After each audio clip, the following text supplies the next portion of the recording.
Rose, a psychologist at a hospital, received 2 patients that day. The hospital director, Morgan, briefly introduced the first patient to Rose and left. When Rose approached the patient, she noticed that he were talking to themselves. Despite her attempts to communicate, there was no response. She decided to let the patient calm down for a few days before reassessing the situation. After finishing her shift, Rose was startled by the ringing phone in the room. It was another patient who had arrived at the hospital. Rose obtained information about the patient, Laura, from the nurse. Laura was experiencing mental distress due to witnessing a teacher's suicide at school. When Rose entered the room, she found Laura huddled in a corner. Rose reassured Laura and tried to calm her down. They sat down at the table and started to communicate. Laura shared that she could see things that others couldn't, with many faces smiling eerily at her. Rose, although skeptical of Laura's claims, wanted to maintain a peaceful dialogue. Suddenly, Laura collapsed to the ground, screaming for someone not to come near her. Her body started contorting, and Rose immediately called for assistance. When Rose glanced back at the floor, Laura had disappeared, only to reappear with a disturbing smile directed at her. Laura began self-harming with a shard she held in her hand.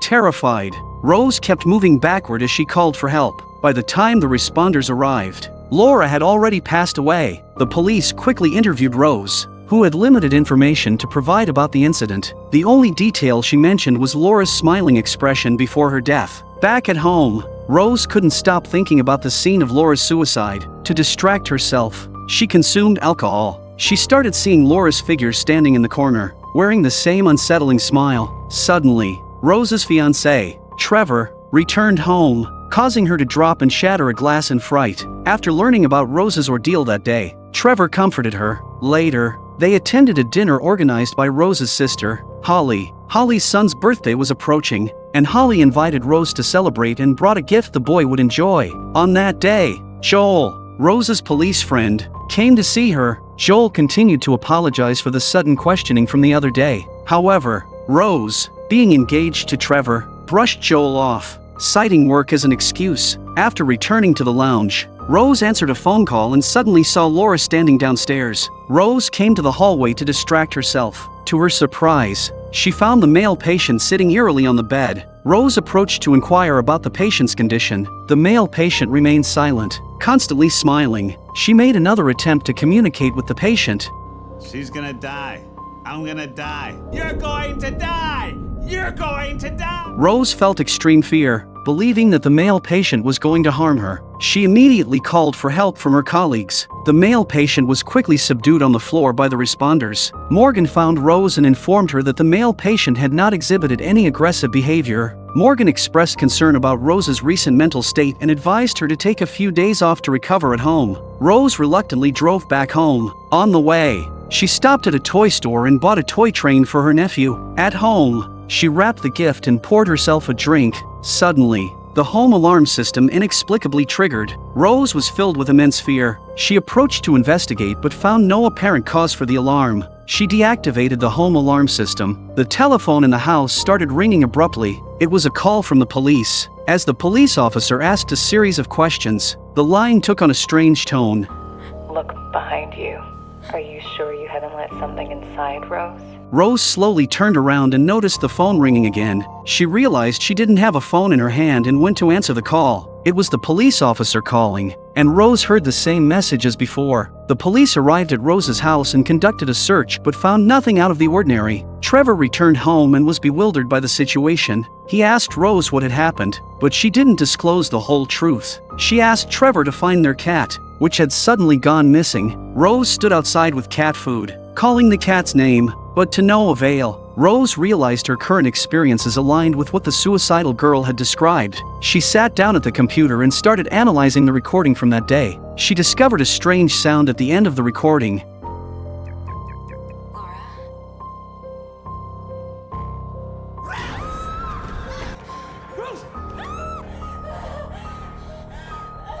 The next day, Rose couldn't bear her recent experiences any longer. She sought out her former psychologist, Dr. Madeline. She hoped Dr. Madeline could prescribe medication to calm her mind. Dr. Madeline suggested scheduling an appointment for the following week. Robert, uncertain about Rose's mental state, observed her carefully. Rose put on a light makeup and attended her nephew's birthday party at her sister's house. She presented the gift she had bought to her sister. After the birthday party, in front of everyone, her nephew began unwrapping the gift. To everyone's shock, instead of a toy train, the box contained a dead cat. Rose was confused and devastated. It seemed that the cat she had accidentally killed during her disoriented state on the day of the alarm had been placed in the gift box, so the police didn't find anything unusual inside the house. Everyone looked at Rose with disbelief. Then Rose saw Laura. Fuck are you? Leave me the fuck alone! Rose was so frightened that she fell onto the glass table. The shards cut her body.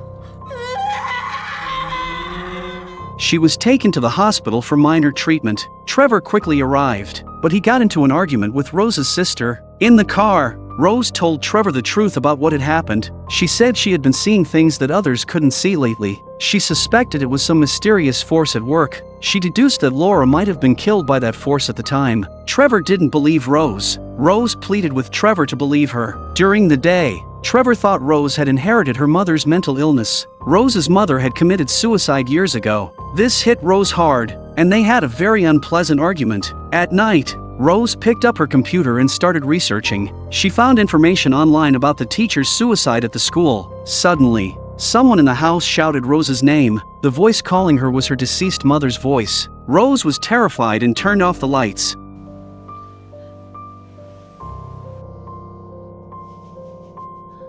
Hiding under the covers, the next day, she went to the teacher's house. She asked the teacher's wife about his condition before he died. The woman said he occasionally talked to himself and became agitated. These symptoms started after he witnessed a woman's suicide. I can't stand being in here. This is what Gabriel said he saw. That is Gabriel's brother. He died in an accident. Rose wanted to continue questioning, but the woman kicked her out. Rose sat in the car, contemplating her next move. To investigate the origin of the incidents, she decided to visit Joel. Joel opened the door and saw Rose. After Rose came in, she asked Joel for the name of the woman who committed suicide 9 days ago. He retaliated for Rose's cold treatment in the hospital by making jokes. Soon, he started searching for clues for Rose. For days after the suicide, the woman provided the police with surveillance footage. In the footage, a man used large scissors to commit suicide in the street.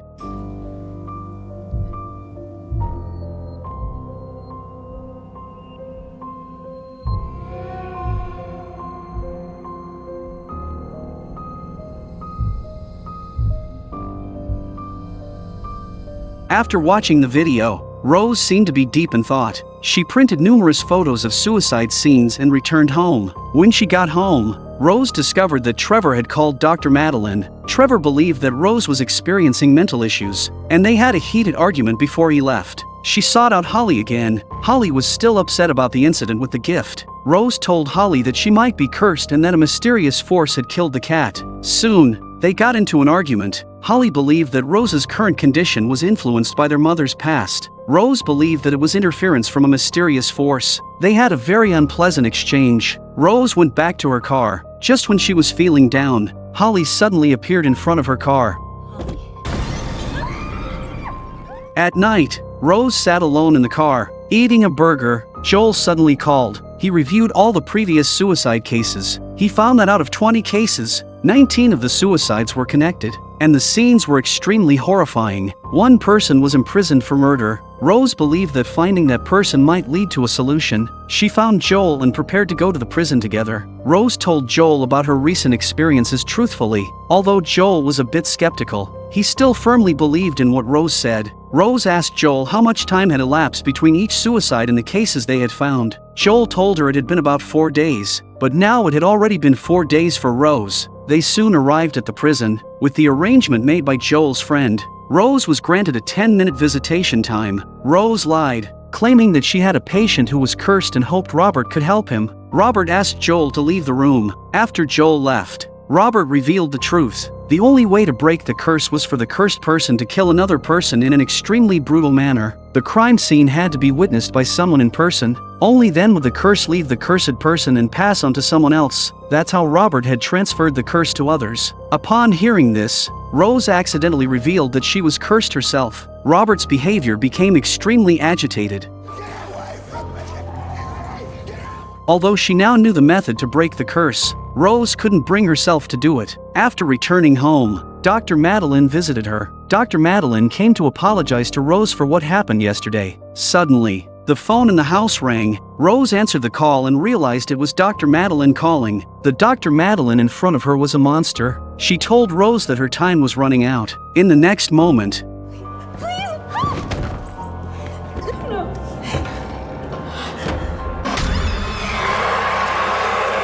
Rose found herself sitting in the car for no reason. Rose tucked a knife into her sleeve and walked straight into the hospital. She entered the room of a male patient and picked up the knife, stabbing him. The male patient kept laughing maniacally after being stabbed. Seeing this, Rose went mad and repeatedly stabbed him dozens of times. Morgan entered the room and was horrified. Tearing off his own skin, Rose woke up again in the car. At that moment, Morgan noticed Rose and asked why she took a leave and came to the hospital. Rose, in a dazed state, drove the car, preparing to escape to a desolate place with no one around. Midway, Joel learned about Rose's mental state from Morgan and called her to inquire, but Rose said she was going to confront the monster directly, and then hung up the phone. She drove the car to the house where her mother had died. Upon entering, she found her mother lying on the bed asking her for help.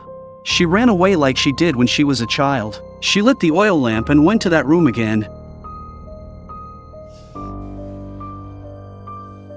She felt very guilty after seeing her mother. Her mother accused her of dying. I was 10 years old. Realized mom was a monster and she ran away.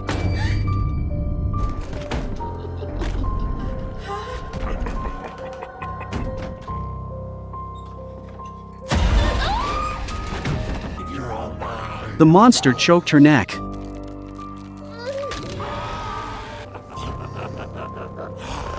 She took the opportunity to hit the monster.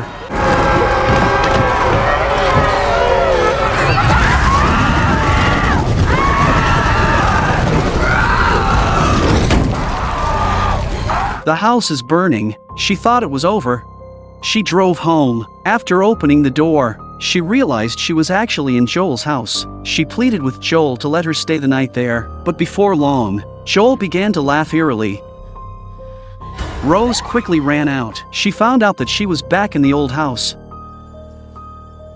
Outside, she saw Joel with a flashlight in hand. Rose thought that this Joel was the monster from earlier. She hurriedly ran back into the house, but as soon as she entered, the monster finally appeared. Hearing Rose screaming, Joel was very anxious.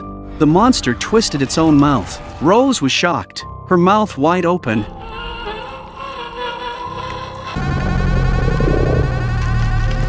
When Joel entered the room, he noticed Rose had dropped the gasoline can on the floor and light herself. The next wave of curse begins again.